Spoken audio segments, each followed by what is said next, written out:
Welcome back, Warriors. I'm your Cord Master yet again, and it is great to see y'all. Welcome to the 12th video of my Weapon Workshop series. In this tutorial series, I look at all the relevant statistics for all the weapons we're supplied with for this 2042 conflict. Mind you, some of the info on the weapon crates ain't exactly accurate, so that's why I'm here to test them out for you and get you the most accurate info available. On top of gathering info, I also give you all my 3 suggested builds taking the field for dealing with all manner of combat situations. Today we're taking a look at our second and final LMG, at least for the time being, the Russian PKP BP. The PKP BP is based off of, well, the PKP. The PKP Peshnig is a Russian 7.62 light machine gun. The PKP BP is a base ammo belt size of 200 rounds. Its base ammo is a high-powered extended belt that has a rate of fire around 790 rounds per minute, basically on par with the manufacturer's applied rate of fire for once. It also comes with a mandatory snatch grip / bipod combo, something that makes this weapon ideal for defensive roles. From 0 to 39 meters, our base ammo deals 22 damage per shot. Between 40 and 74 meters, damage drops to 18 per shot. Beyond that, we reach our minimum damage range of 15. Given our rate of fire and our damages, we end up with a TTK between 304 and 456 milliseconds. If you're able to land just one headshot, these numbers change to be between 228 and 380 milliseconds. The next ammo type we have access to is the standard issue belt. This also has 200 rounds of ammo but fires at a faster rate, 857 rounds per minute, and reloads faster while having less recoil. Unfortunately, but expectedly, our ranges are really hurt by this ammo. Our maximum damage of 22 only extends out to 9 meters. That is a 75% decrease in our effective range, something that really limits this weapon's strength. Next, between 10 and 49 meters, damage drops to that 18 damage before reaching our minimum damage at just 50 meters, a 33% increase to our minimum damage range, something that we really don't need to be extending. With the faster rate of fire, we do have a slightly better TTK value, but remember, you'll rarely be getting this minimum TTK because of the pitiful maximum damage range. Our time to kill values with this ammo range from 280 to 420 milliseconds. Popping in a headshot will reduce those times to be 210 and 350 milliseconds. Our final ammo type is our basic armor-piercing rounds. These rounds deal damage to all vehicles, can punch through more forms of cover while sacrificing damage to infantry, rate of fire, reload speed, and ammo capacity. The armor-piercing rounds come in a 100-round belt, fire at 790 rounds per minute, deal .36 damage per shot to jeeps and tanks, and has the same ranges as the standard issue ammo without the damage. From 0 to 9 meters, we deal a paltry 18 damage per shot.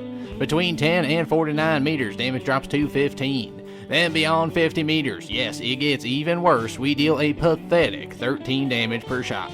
Thank the heavens this weapon doesn't have a suppressor. The TTK with these rounds ends up ranging from 340 to 532 milliseconds. Dropping a headshot in there makes these times into 304 and 456 milliseconds. When it comes to recoil for this weapon, I chose to fire 50 rounds from 20 meters away, a reasonable assumption for a typical combat situation. With this range and looking expressly at the ammo types, as you can see, the high-powered and the armor-piercing rounds have basically the same recoil, going steadily up and to the right. Despite the much shorter damage ranges and the higher rate of fire, the standard issue rounds were only slightly lower in overall recoil magnitude. Looking at the different barrel attachments for the PKP, you can see that these all have a fairly large effect on this weapon's recoil.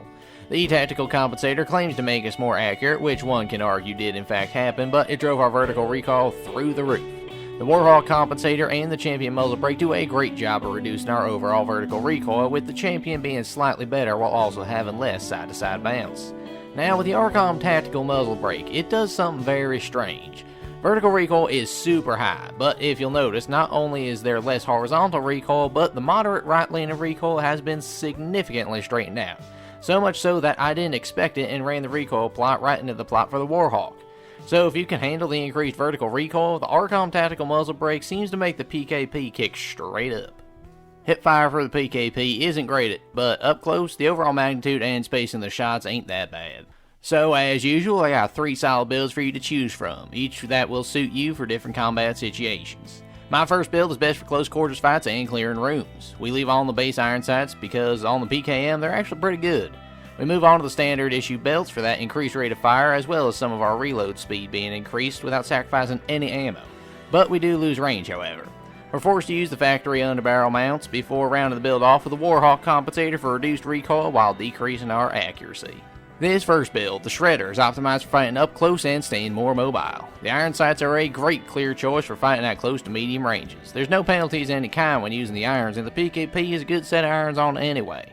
The standard issue belts do have that drastically reduced range for all damage ranges, but the booster rate of fire lets us build clear rooms fairly effectively, even at just hip firing. 200 rounds is nothing to sneeze at, but be aware that medium range fights will take longer because of the reduced damage beyond 10 meters. The factory mounts come with a bipod, so if you do go prone, you'll be able to more effectively hit those extra shots at range if you do need to extend your effectiveness. The WARHAWK compensator is probably better for this build than the Champion muzzle brake, as it reduces all recoil but doesn't quite lean so heavily to the right when firing. Combo 2 uses the UH1 or the Shan 2.5 times optic for slightly greater zoom levels with solid clear sight pictures. I next chose to equip the default high-powered extended belts. The factory underbarrel options are non-negotiable, and we end with the ARCOM tactical muzzle brake to cut down on a horizontal recoil while giving up some vertical recoil. The pillbox is built to hold the line and take on numerous enemies at all ranges. The enhanced optics offer better visuals against further foes, allowing you to make the most out of your 200-round high-powered extended belt. The strong ranges allowed by these default rounds means that your engagements and TTK values will be more consistent out to more than just 10 meters. The built-in bipod comes in handy with this build, as dropping to the ground and laying into the enemy is much easier with the extra stability and accuracy from the bipod. The ARCOM tactical muzzle brake seems like a strange choice because, for me, it is ever since the attachment shakeup we got a few months ago. Considering that this muzzle brake increases our recoil, I typically steer clear of this. However, I've noticed that at further ranges, your shots kick left and right at wide angles. While this isn't an issue at close to medium ranges, going any further makes it really harder to hit your target. While the muzzle brake can theoretically make mobile combat more difficult, hunkering down with the bipod will mean that our vertical recoil is pretty much managed anyway, and this is where this muzzle brake is most effective. My final build that I have for you today is strictly for anti-armor usage. Any of the three sights I've already mentioned are a good choice, it just all depends on the range you find yourself fighting in. We next utilize the armor-piercing rounds for that decent damage to vehicles while sacrificing infantry damage, ammo capacity, and reload speed. We have to use the bipod and snatch grip again, along with my favorite barrel option, the Champion muzzle brake, for that reduced vertical recoil. The optics for this build, the gear grinder, are not all that important. It all depends on what ranges your armored enemy is at. The armor-piercing rounds for this weapon aren't terribly strong, only dealing 36 damage per belt, but that's still a good bit of damage from a single belt. The large ammo belt allows you to switch to multiple targets or to infantry if need be without reloading. The damage to infantry with these rounds is terrible at longer ranges, but if your enemies are that far away from you, just focus on the vehicles anyway. I chose the muzzle brake for this build because vehicles are large and fairly hard to miss if your bullets bounce side to side, but some of them, like the Bolt, have a lower profile, so keeping your aim from kicking up too much can be very useful.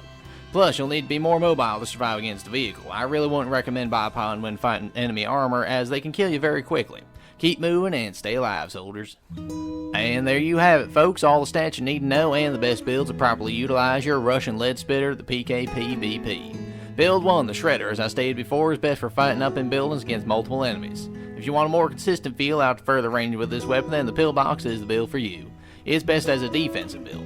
For those times that you really need to put the hurting on enemy armor, the gear grinder will be your best bet. I did my best to get the most accurate stats on my personal testing of these weapons with a Corporal Freaky haircut. So what do y'all think of the PKP BP? How do you think it compares to the LCMG? Let me know down below. Personally, I think it's far better. And so if I did a good job today with this briefing, be sure to leave me a like and a subscription to show the major that you want more statistical briefings just like this one. And with that, I've been your Quartermaster, and until next time, I will see you later.